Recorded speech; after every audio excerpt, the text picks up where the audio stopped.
आपको अब आज के बाद से कभी नहीं भूलेगा। मैं उसको बहुत ही सिंपल लैंग्वेज में पढ़ाने वाला हूँ। आज और कल और परसों मैं 3 दिन में मोल कंसेप्ट समाप्त करूंगा। जैसे जैसे आगे हम लोग बढ़ेंगे, हम लोग स्पीड बढ़ाएंगे। ठीक है, चलिए शुरू करते हैं। पहला लेसन जिसका नाम है some basic concept in chemistry, जिसको कोटा में मोल कंसेप्ट के नाम से जाना जाता है। मोल कंसेप्ट, इसको कोटा में लोग मोल कंसेप्ट के नाम से बोलते हैं। मोल कंसेप्ट आज का जो टॉपिक है उसका नाम है मोल कंसेप्ट। बहुत सिंपल लैंग्वेज में बताऊंगा। सबसे पहले मोल किसे कहते हैं, सबसे पहला क्वेश्चन है कि मोल क्या होता है। देखते हैं मोल किसे कहते हैं।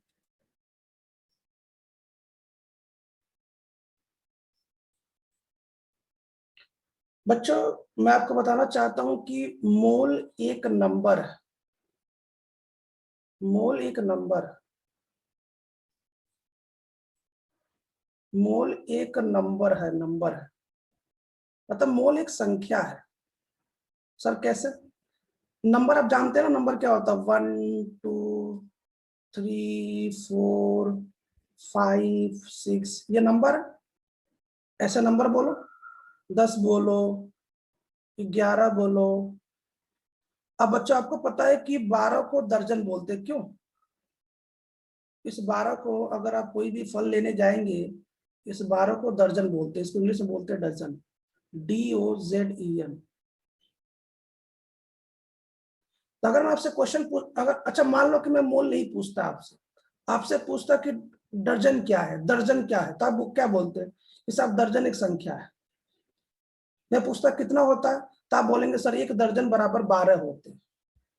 अगर मैं आपसे पूछता कि 1 दर्जन बराबर 12 क्या, तो आप क्या बोलेंगे कि सर अगर आप 1 दर्जन पेन की बात करोगे तो 12 पेन हो जाएंगे। अगर आप 1 दर्जन मोबाइल की बात करेंगे तो 12 मोबाइल हो जाएंगे।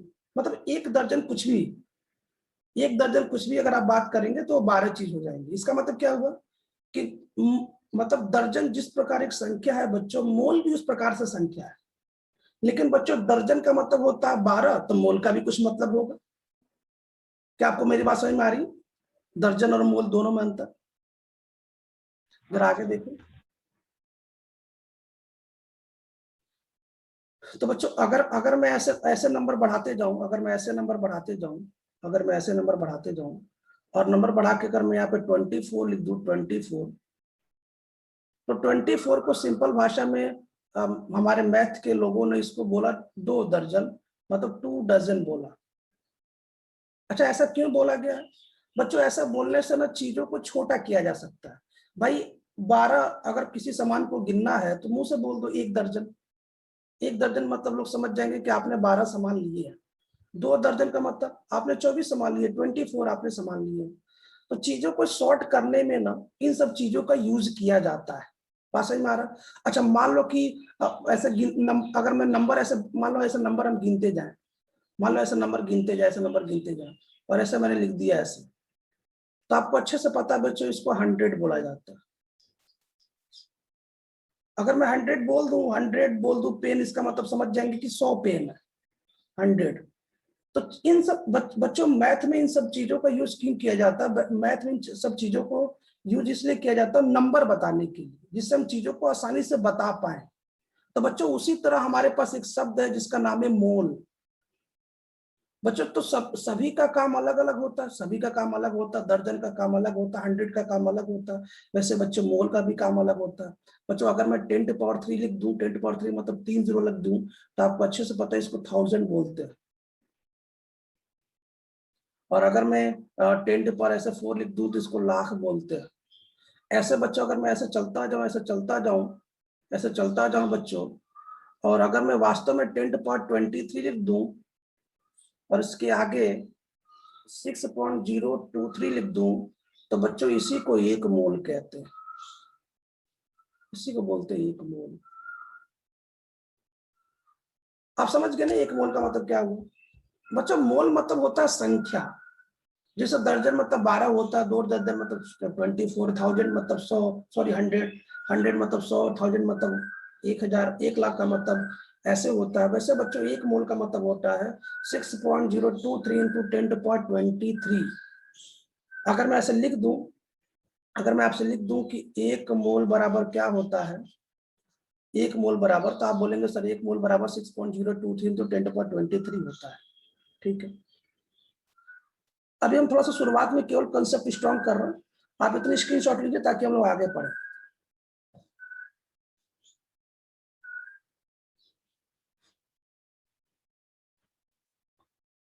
ठीक है, अब मैं बच्चा आपको मोल की डिफिनेशन बताने जा रहा हूँ कि मोल की डिफिनेशन क्या है।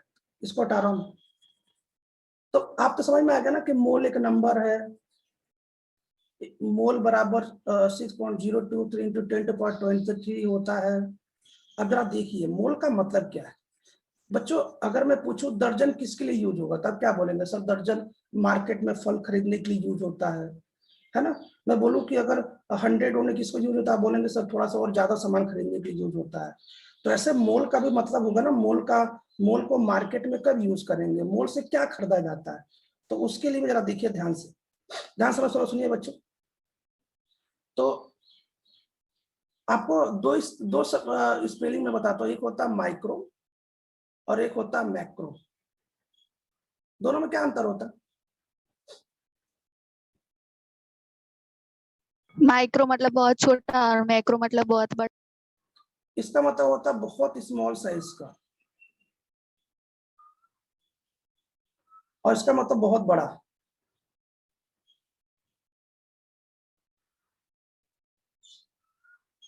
दोनों के स्पेलिंग में देखिए बच्चों ज्यादा अंतर नहीं है, माइक्रो और मैक्रो का अंतर है बस, है ना। माइक्रो और मैक्रो बच्चों बहुत ज्यादा नहीं होता, माइक्रो मैक्रो का मतलब क्या होता है, बहुत छोटा होता है ना। तो बच्चों मोल का यूज कब करते हैं, ध्यान सुनो। मोल का यूज, मोल का यूज माइक्रोस्कोपिक, माइक्रो मतलब जो बहुत छोटे हैं, माइक्रोस्कोपिक, माइक्रोस्कोपिक पार्टिकल्स के लिए किया जाता है। मोल का यूज माइक्रोस्कोपिक पार्टिकल्स के लिए करते हैं।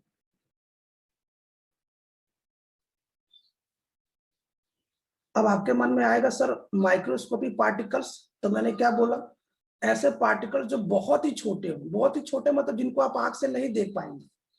वो क्या क्या होते हैं आपके जीवन में, आपको पढ़ाए गए अच्छे से, आपको अच्छे से पता है। एटम्स माइक्रोस्कोपिक पार्टिकल्स है ना। मॉलिक्यूल्स ये भी माइक्रोस्कोपिक पार्टिकल्स है ना बच्चों। आयंस, माइक्रोस्कोपिक समझते हैं ना, माइक्रोस्कोपिक मतलब जो सबसे छोटे पार्टिकल्स हैं, उन्हीं के लिए बच्चों मोल का यूज किया जाता है। मतलब जब भी कभी आपको एटम्स को, मॉलिक्यूल्स को, आयंस को कैलकुलेट करना हो, उनको नंबर में रिप्रेजेंट करना हो, तो साइंस ने उसके लिए एक शब्द बनाया जिसका नाम है मोल, बस। सिंपल सी बात है ना। आयंस हो गए बच्चों, उसके बाद इलेक्ट्रॉन्स हो गए, उसके बाद बच्चों आपके हो गए प्रोटॉन, और सबसे लास्ट में बच्चों हो जाएंगे न्यूट्रॉन्स।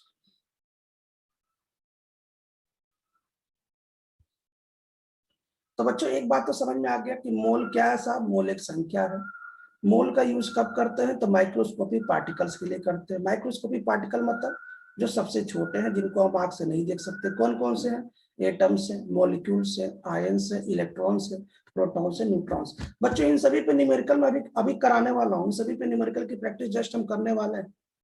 जो न्यूमेरिकल आते हैं ना, 1 मोल इलेक्ट्रॉन पे चार्ज कितना है, 2 मोल प्रोटॉन पे चार्ज कितना है, सल्फेट आयन का मोल कितना है, वही सब सिखा रहा हूं मैं आपको बहुत ही सिंपल भाषा में सिखाऊंगा। लेकिन बच्चों मैं चाहता हूँ थोड़ा सा पहले बेस स्ट्रॉन्ग कर लो, फिर क्वेश्चन करते हैं। इसके स्क्रीनशॉट ले लीजिए।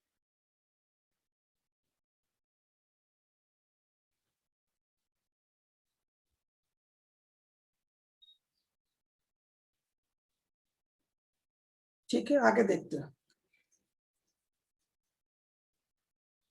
बच्चों, जरा आगे देखिए। अगर मैं बात करूं, अगर मैं आपसे पूछूं कि 1 मोल बराबर क्या होता है, अगर मैं आपसे पूछूं कि 1 मोल बराबर क्या होता है, तभी थोड़ी देर पहले मैंने बताया था कि 1 मोल बराबर 6.023 इंटू 10⁻23 पार्टिकल्स होता है। 1 मोल बराबर 6.023 इंटू 10⁻23 पार्टिकल्स होता है, पार्टिकल्स। अगर मैं आपसे क्वेश्चन पूछूं कि पार्टिकल्स का मतलब क्या होता है, तो आप क्या बोलेंगे? सर पार्टिकल्स का मतलब ये हुआ कि कुछ भी आप ले सकते हैं। मतलब सर समझा नहीं, मैं समझाता, समझिए। अगर मैं किसी बच्चे से पूछूं कि 1 मोल एटम का मतलब क्या होता है, इसका मतलब आपको एटम में आंसर देना है। इसका मतलब आपके पास 6.023 इंटू 10⁻23 एटम्स हैं। अगर मैं आपको 1 मोल एटम बोल दूं तो आपके पास इतने एटम्स पड़े हुए हैं। भाई पार्टिकल्स कुछ भी हो सकता है ना भाई, पार्टिकल्स एटम भी हो सकता है, पार्टिकल्स मॉलिक्यूल भी हो सकता है, पार्टिकल्स आयन भी हो सकता है। अच्छा, अगर मैं आपसे ऐसे क्वेश्चन पूछूं तो जरा बताओ तो, अगर मैं आपसे पूछूं कि 1 मोल इलेक्ट्रॉन, बोलो कितने इलेक्ट्रॉन आपके पास है? हेलो? 6.03 into 10⁻23। 6.023 into 10⁻23 electron. ध्यान सुनना, अभी इससे न्यूमेरिकल होने वाले हैं। आपको थोड़ा सा बहुत अलग लग रहा होगा, लेकिन अभी इसी से न्यूमेरिकल सॉल्व कराऊंगा मैं। अगर मैं पूछूं कि मेरे पास 1 मोल इलेक्ट्रॉन है, तो आप बोलेंगे, क्या बोलेंगे? कि सर आपके पास 6.023 इंटू 10⁻23 इतने ज्यादा इलेक्ट्रॉन्स है, इतने ज्यादा इलेक्ट्रॉन्स है। अच्छा, अगर मैं ऐसे क्वेश्चन पूछ दूं तो 1 मोल, अगर मैं ऐसे क्वेश्चन पूछूं कि 1 मोल प्रोटॉन है, 1 मोल प्रोटॉन, तो आप बोलेंगे सर 6.023 इंटू 10⁻23 प्रोटॉन है आपके पास। इसकी भी स्क्रीनशॉट ले लीजिए।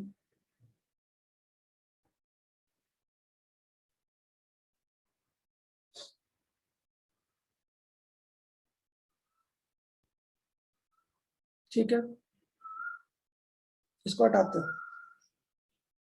बच्चों मुझे एक बात बताओ, अगर किसी के पास 1 लाख हो तो उसको बोलते हैं 1 लाखपति, किसी के पास 1 करोड़ उसको बोलते हैं करोड़पति। बच्चों अगर किसी के पास इतने पैसे हैं तो उसको मूलपति बोला जाता है, मूलपति। समझ नहीं पाया लगता, पैसे की बात कर रहा हूं। चलो देखते हैं बच्चों। आप मुझे बताओ, ये जो आपको नंबर दिख रहा है, ये जो नंबर दिख रहा है, ये जो नंबर दिख रहा है, इस नंबर को क्या कहते हैं? बोलो। Avogadro number. Yes, this number is known as Avogadro number. Avogadro number।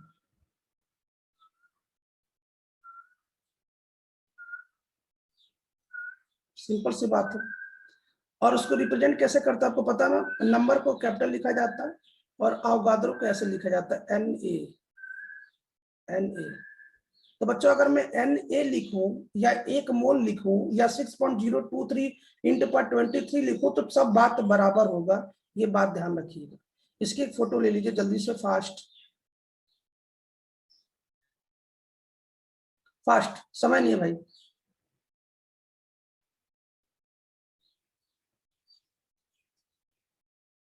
इसको हटा दे बच्चों, एक टॉपिक और पढ़ाऊंगा फिर न्यूमेरिकल स्टार्ट। इसको हटा देता हूँ। चलिए, क्या आपको पता है इलेक्ट्रॉन प्रोटॉन न्यूट्रॉन पे चार्ज सभी को याद है? याद तो होगा ही, क्योंकि आप तो 12वीं लगभग पास कर चुके हैं, आप तो नीट के एग्जाम में बैठने वाले हैं, आप 2 साल पढ़ चुके हैं।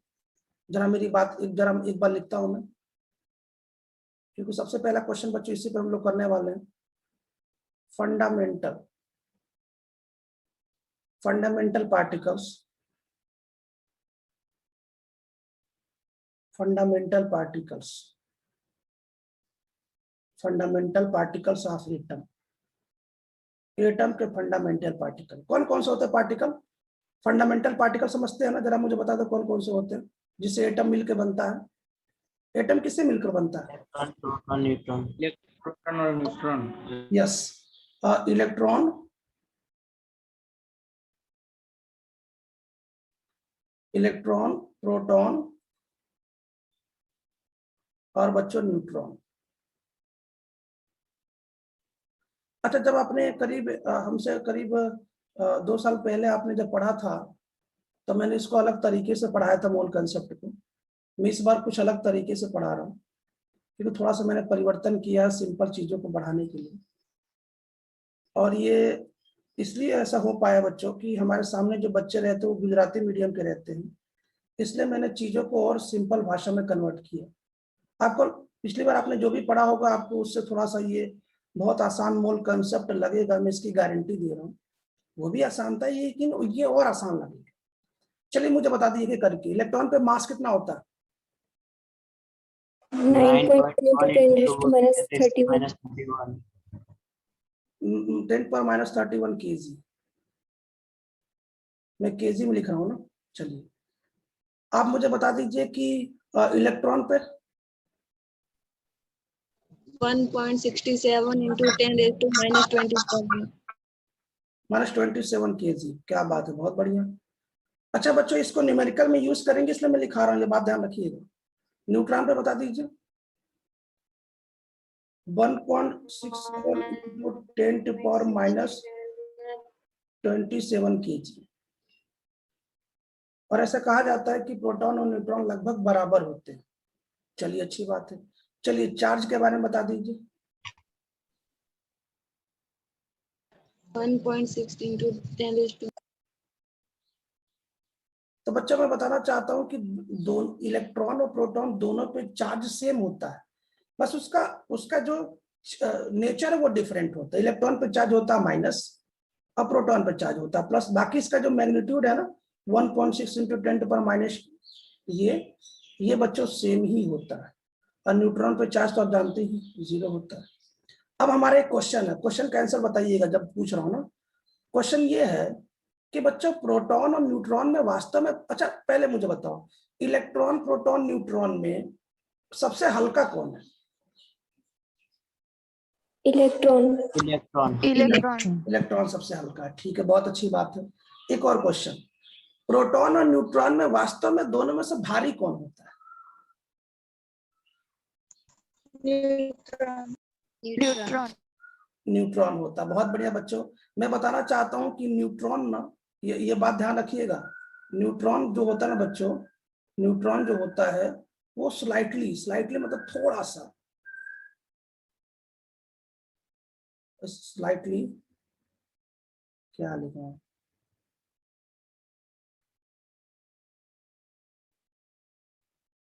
Slightly heavier.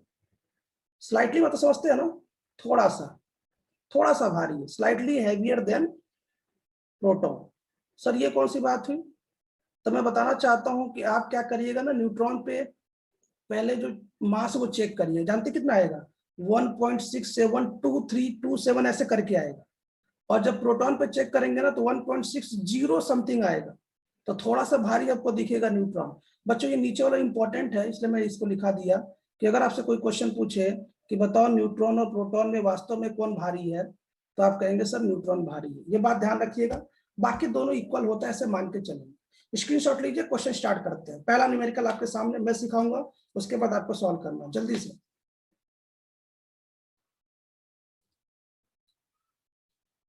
चलिए बच्चों पहला क्वेश्चन, इसको हटा देते हैं। न्यूमेरिकल स्टार्ट है, सब लोग तैयार हो न्यूमेरिकल सीखने के लिए? हाँ सर। बच्चों हमारा जो न्यूमेरिकल बताने का मैं आपको तरीका बता दूं, हम 50 क्वेश्चन न्यूमेरिकल पर नहीं कराने वाले।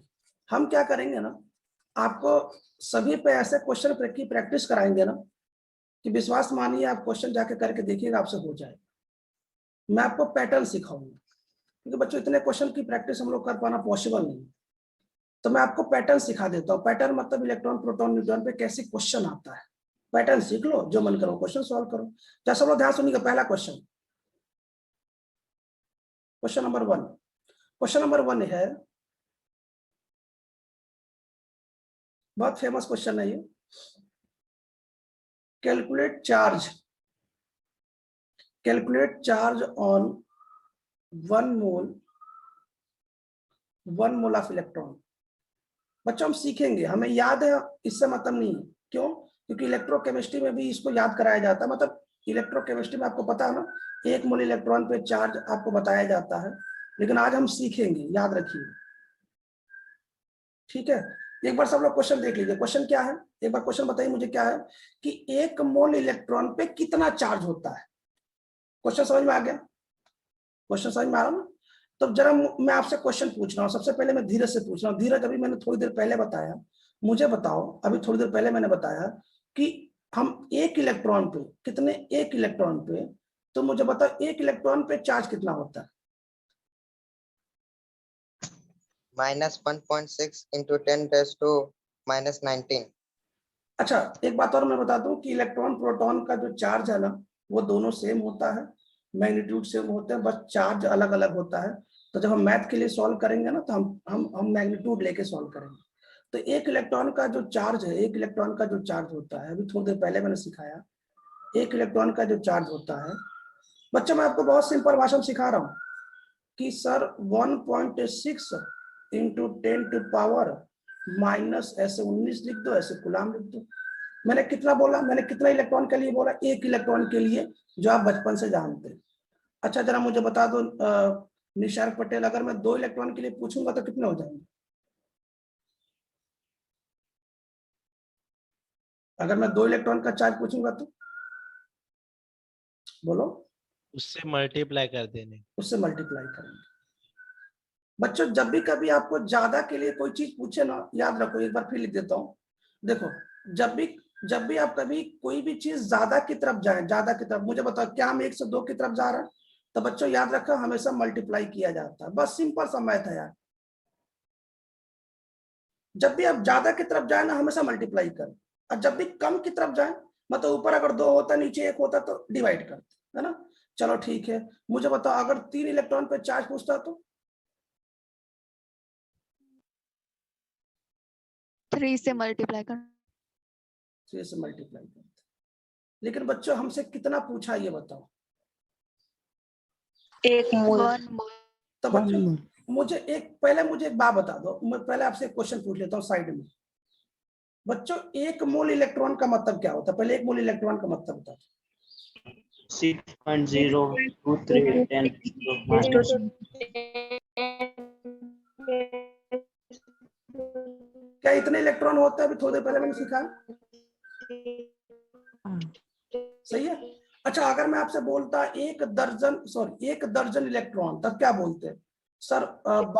12 इंटू 12 इलेक्ट्रॉन, ऐसे बोल देते आप। अगर मैं बोला कि 1 दर्जन इलेक्ट्रॉन, तो 12 इलेक्ट्रॉन बोल देते।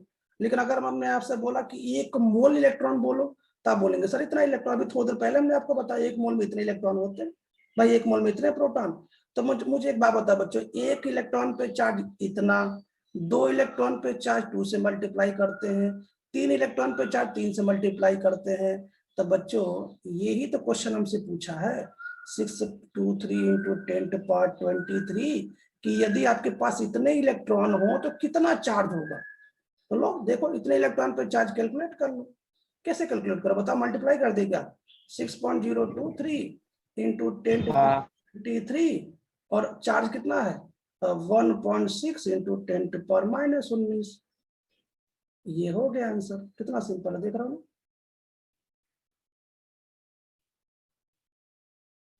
बोलो समझ में आया कि नहीं आया? हाँ। जब इसको सॉल्व करते हैं तो आपको अच्छे से पता कितना आता है, 96,500 कूलाम। और बच्चों इसको बहुत प्रेम से बोलते हैं 1 फैराडे। सुना है कि नहीं सुना? हाँ। हाँ। तो मुझे बता दो क्या न्यूमेरिकल पहला समझ में आया, कैसे लगाया मैंने? हाँ सर। इसको 1F के नाम से जाना जाता है। तो बच्चों एक बात बता दो कि आज के बाद से क्या हमको याद रहेगा कि 1 मोल इलेक्ट्रॉन पे चार्ज 1 फैराडे होता है? याद ही कर लो इसके लिए, तो स्क्रीनशॉट ले जल्दी से।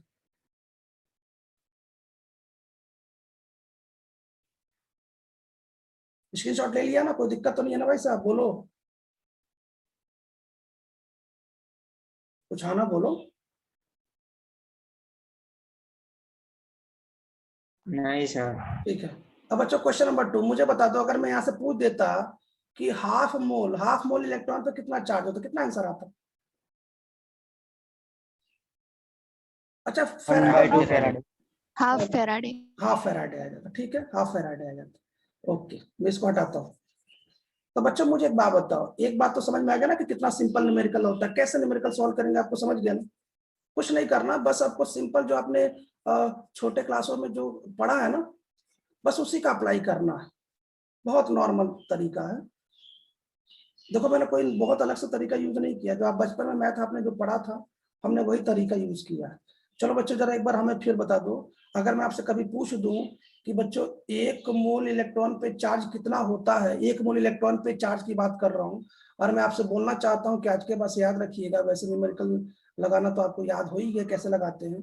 1 मोल इलेक्ट्रॉन पे चार्ज कितना होता है, तब क्या बोलेंगे सर, अगर आप कूलाम की बात करेंगे तो 96,500 कूलाम होते हैं। अगर फैराडे की बात करेंगे तो 1 फैराडे होते हैं। बच्चों मोस्ट इंपॉर्टेंट है, इसको हमें याद रखना है क्योंकि इससे न्यूमेरिकल अभी आसान होने वाला है। तो एक बार जरा इसकी स्क्रीनशॉट फिर से लें, हम क्वेश्चन लिखते हैं। चलिए अब क्वेश्चन नंबर 2, चलिए हमको बताइए, 1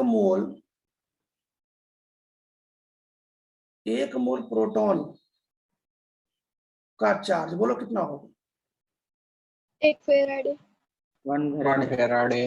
बिल्कुल सही बात है कि सर 1 मोल प्रोटॉन का चार्ज 1 फैराडे ही होता है। क्यों? क्योंकि आपको अच्छे से पता नहीं, इलेक्ट्रॉन और प्रोटॉन में केवल और केवल साइन डिफरेंट होता है, इसका मैग्नीट्यूड क्या होता है बच्चों, सेम होता है, तो आंसर भी सेम आएगा। चलो ठीक है, क्वेश्चन नंबर 3, 1 मोल न्यूट्रॉन पे कितना चार्ज होता है? 0 0 0 0 0। इसका मतलब आपको न्यूमेरिकल अभी धीरे धीरे करके आ रहा है, अभी अच्छा क्वेश्चन बना रहा हूं ना। 0। चलिए इसका ये बच्चों ये पैटर्न था ना, ये मैं लिख देता हूं, ये न्यूमेरिकल का टाइप नंबर 1 है।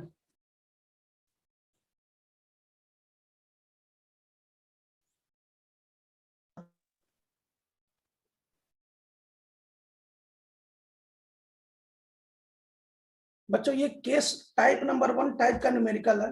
मुझे उम्मीद है कि पहले टाइप का न्यूमेरिकल आप सॉल्व कर ले। कैसे बच्चों, 10 मुझे अगर मैं आपसे क्वेश्चन पूछूं कि 10 मोल प्रोटॉन पे चार्ज कितना है तो सॉल्व कर लोगे, 5 मोल प्रोटॉन पे चार्ज कितना सॉल्व कर लोगे, 5 मोल इलेक्ट्रॉन का चार्ज कितना सॉल्व कर लोगे, 0.45 प्रोटॉन का चार्ज कितना सॉल्व कर लोगे।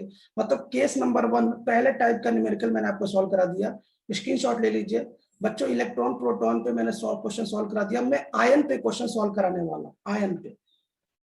चलिए इसको हटा देता हूं, इसके स्क्रीनशॉट ले लिया सबने, स्क्रीनशॉट ले लिया। हाँ। तो बच्चों क्या हम लोग टाइप नंबर 2 सुनने के लिए तैयार है? टाइप नंबर 2 केस 2, इसको हटा देता हूं। अच्छा ये 1 मिनट में अगर कट हो जाएगा तो आपको दोबारा ऐड हो जाना है, ठीक है, उसी लिंक पे दोबारा ऐड हो जाना है। आपको मजा तो आ रहा है ना, बोर तो नहीं हो रहा हो ना, ठीक लग रहा हो, समझ में तो आ रहा है ना? हाँ सर, समझ में आ रहा है। सुनिए टाइप 2 क्या है, calculate total charge, calculate total charge on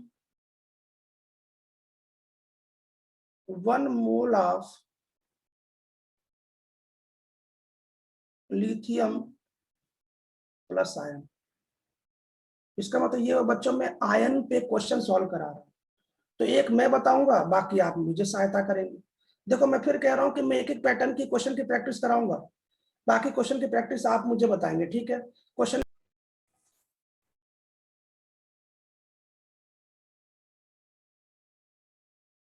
चलिए बच्चों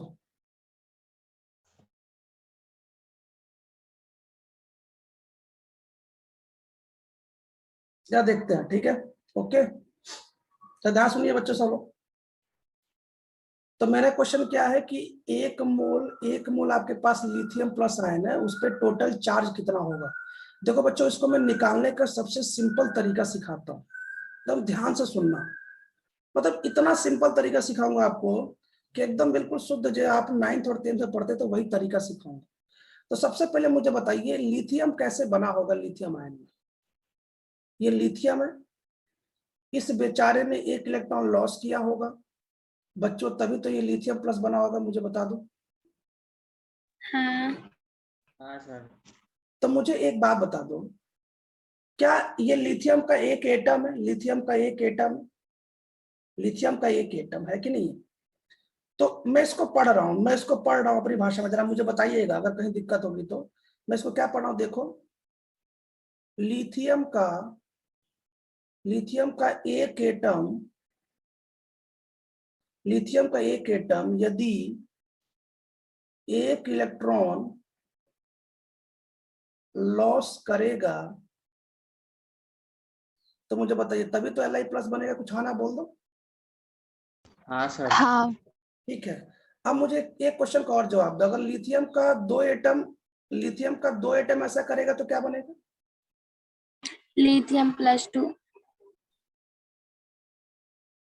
लिथियम का दो इलेक्ट्रॉन नहीं, लिथियम का यदि दो एटम, लिथियम +2 कैसे बनता है यार? तुम लोग क्या आंसर दे दो रहे इलेक्ट्रॉन हो?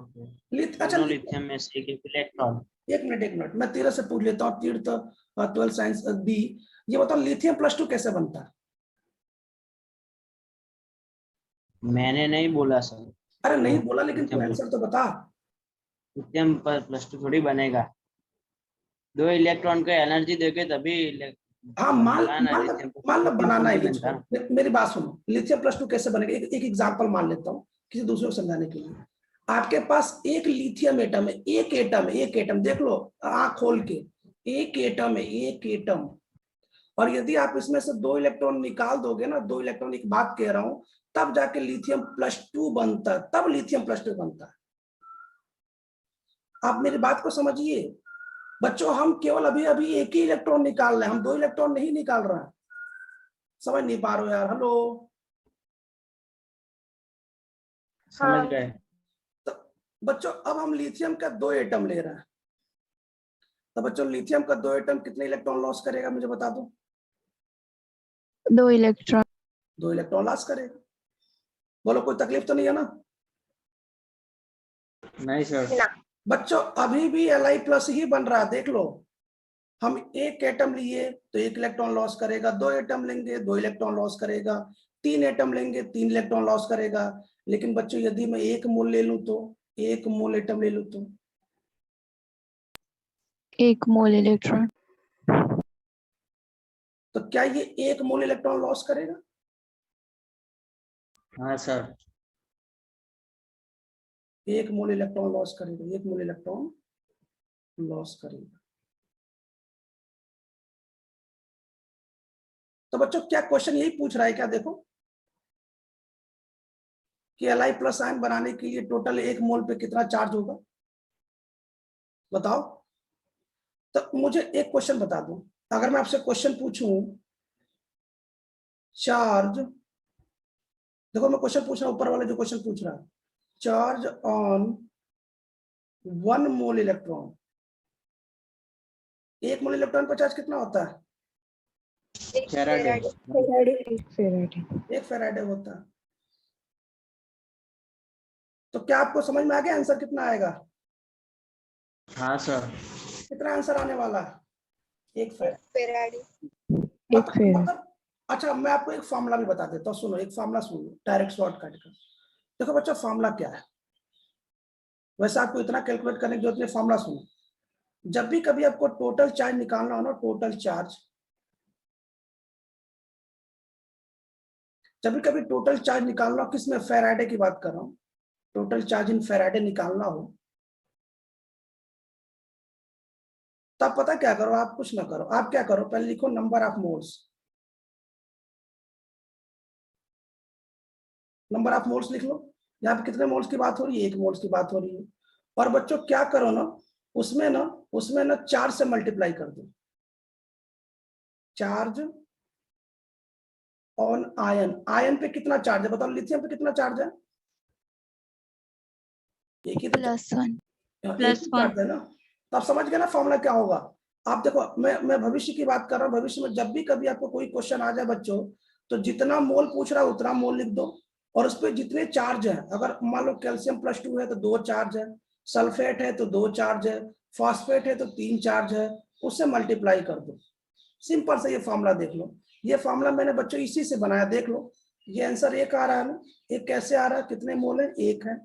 कितने चार्ज है, एक है, दोनों से मल्टीप्लाई करोगे तो एक ही आएगा। बात समझ में आ गई? आप इसकी एक स्क्रीनशॉट ले लीजिए जल्दी से, ताकि हम दूसरे क्वेश्चन सॉल्व करें। अच्छा, अगर किसी को कोई दिक्कत हो रही है, अभी भी प्रॉब्लम हो रही है, तो आप पूछ लीजिए। चलिए हम लोग दूसरा क्वेश्चन सॉल्व करते हैं। चलिए हम, मुझे बताइए, मैं क्वेश्चन नंबर 2 ले रहा हूं बच्चों। क्वेश्चन नंबर 2 क्या है कि calculate total charge on 1 mole of, बच्चों यहाँ पे लिख रहा हूँ Mg+2 है। अब बोलो कितना आंसर आएगा? अच्छा, तो फिर 2 फैराडे आएगा। 2 कैसे आएगा? आपको पता है कितने मोल है? 1 मोल है। और कितने चार्ज है? 2 चार्ज है, 2 फैराडे आंसर आ जाएगा। अच्छा, मान लो कि फैराडे में आंसर नहीं दिया, कूलाम में दिया, तो क्या करेंगे भाई साहब? 96500 हाँ, 96500 से मल्टीप्लाई कर देंगे। बहुत बढ़िया, गुड। तो आप समझ रहे हो ना कितना सिंपल क्वेश्चन है। लिथियम पे चार्ज कितना होगा, इस पे चार्ज कितना होगा, आप देख लीजिए कितना सिंपल है क्वेश्चन सॉल्व करने का। बच्चों ये न्यूमेरिकल नंबर 2 रहा, दूसरा न्यूमेरिकल मैंने आपको सॉल्व करा दिया। ये न्यूमेरिकल नंबर 2 रहा। जरा इसकी एक स्क्रीनशॉट लीजिए, ताकि एक और क्वेश्चन आपसे पूछ लूंगा जल्दी से, फास्ट।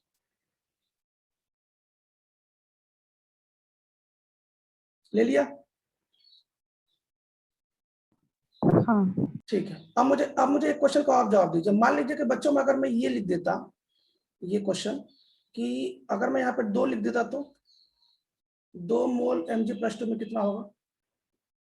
4 फैराडे। 2 लिख देता और आंसर आ जाता 4। ये बच्चों क्वेश्चन नंबर हो गया 3। तो बच्चों मुझे एक बात बता दो, अगर मैं चार्ज की बात करूंगा, सॉरी, अगर मैं चार्ज की बात करूंगा या किसी चीज की बात करूंगा, तो आप क्वेश्चन सॉल्व कर लोगे ना? हाँ सर। हाँ। अब जरा मुझे एक बात बताओ, आपको अच्छे से पता है कि मोल निकालने की टेक्निक क्या है? मोल कैसे निकाला जाता है? ऊपर क्या लिखा जाता है, बोलो? Weight in gram divide by molar mass. अच्छा बच्चों मुझे एक बात बता दो, मान लो इस क्वेश्चन में आपको डायरेक्ट मोल दिया है, तब तो आप डायरेक्ट मोल रख दे रहे हो, आपको बहुत मजा आ रहा है, डायरेक्ट सॉल्व कर ले रहे हो। लेकिन अगर डायरेक्ट मोल ना दिया हो तो क्या दिक्कत है? कोई दिक्कत नहीं है। मान लो इस क्वेश्चन में डायरेक्ट मोल दिया हो, तब तो आप सॉल्व कर ले रहे हो। लेकिन यदि डायरेक्ट मोल ना दिया हो, तब इससे सॉल्व करो। ये लो आंसर, इससे सॉल्व कर लो। समझ नहीं पा रहे हो यार? आप समझ रहे क्या कहना चाहता हूँ?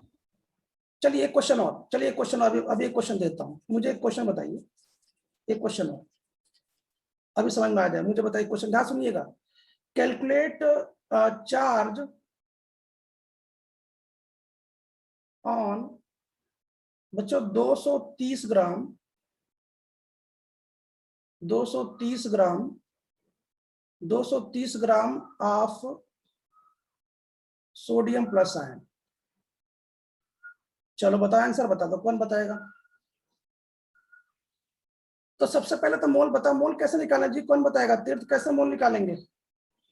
ग्राम कितना दिया हुआ है? 230। और सोडियम का मोलर मास, एटॉमिक मास कितना होता है?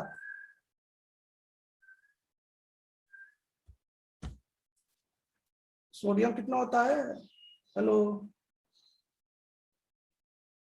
कैसे निकालेंगे, कैसे सॉल्व करेंगे इसको?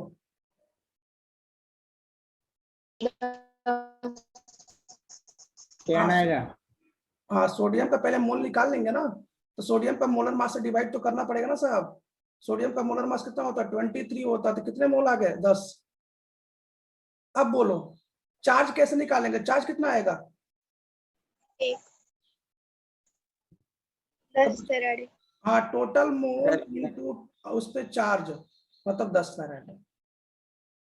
आप देख लिया ना बच्चों कि अगर ग्राम में क्वेश्चन आए या किसी क्वेश्चन में आए, पहले मोल बदल लो और मोल में जितने भी उस पे चार्ज है ना, मल्टीप्लाई कर दो, आपका वो फैराडे में आंसर आ जाएगा। तो कितना सिंपल क्वेश्चन है। इसकी स्क्रीनशॉट ले लो जल्दी से।